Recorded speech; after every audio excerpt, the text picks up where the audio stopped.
Okay, in this video we are showing the intake manifold 3764 from Edlebrock. What this is the 454 TDI intake manifold for 1987 to 1990.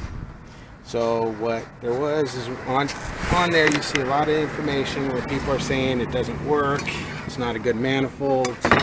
Well, we're going to show in this video things that were needed to be done to be modified to make it work. The first thing that we modified was we had to shave down the back of the intake manifold for the fitting to fit to clear a hose. Now this came with a factory metal hose that went to the heater core. We're going to change the metal to a rubber line. You added this fitting, so you needed to grind a little bit away of the intake manifold to make the fitting work. Next that was going to be an issue was the coil bracket. What we had to do is take the factory coil bracket and re-drill 2 new holes from the original coil bracket,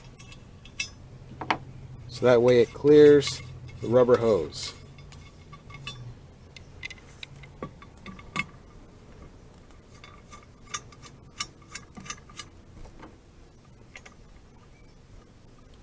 As you can see, I'm not going to completely bolt everything down today.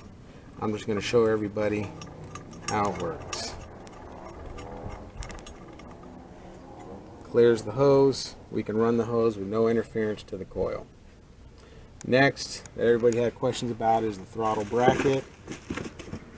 This is the GM throttle bracket that Edlebrock recommends, 101-11685. As you can see, it uses different holes from where the factory one was, but it lines up. You have the bolts that have the nuts on here, the studs, and it lines up perfect. Take this bolt off and we'll run the throttle bracket. In my 90 pickup truck I do not have cruise control, so I did shave off the cruise control part and just wanted the throttle bracket. It'll clear and line up perfectly fine with the TDI. That's what you need to do for the bracket. There's no modification, no customizing, nothing like that. The GM bracket out of a 91 truck, the SS truck to be exact, works perfect.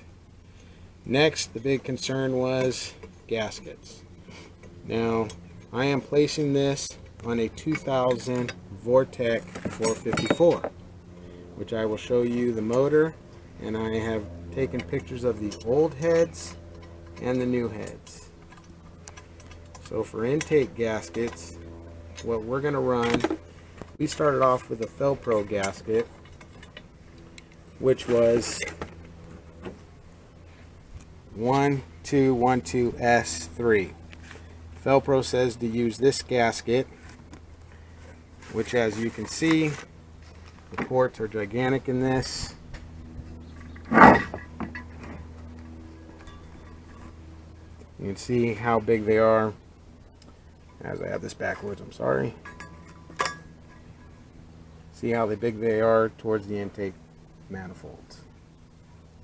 We went with the GM gasket, which is in the instructions here from Edlebrock. So we ordered this gasket from GM. There's the GM part number. It's actually a really nice gasket.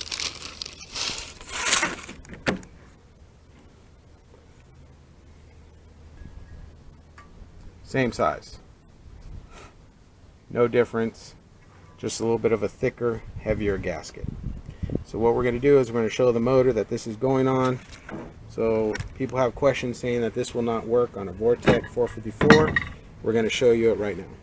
You can see this is a 454 roller motor, 97 to 2000. I could be wrong on the years.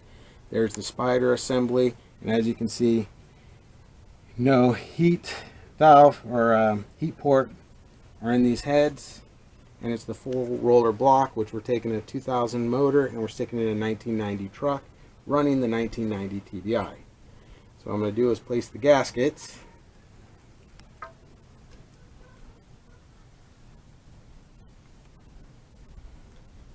As you can see, they fit around the port perfect.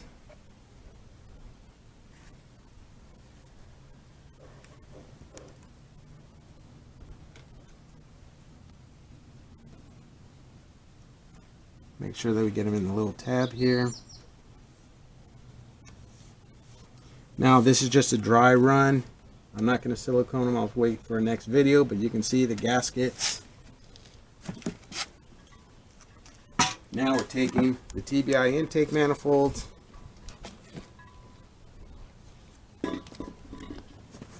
placing it on the vortec 454. No issues. As you can see, bolt holes all line up. Bolt holes line up here. Everything lines up. No issues whatsoever. The only problem that we will have is we will not have the heat coming through to run the EGR valve, but you can chip it to where it bypasses the EGR valve. I think one of the companies is Motivation. They've done a couple of chips for my OBS trucks in the past, but as you can see, everything fits. So if there's any questions, just send them on this page. But I just wanted to put this out there that the TBI 3764 Edlebrock manifold does fit on the vortec 454 with no issues. All right, thank you very much.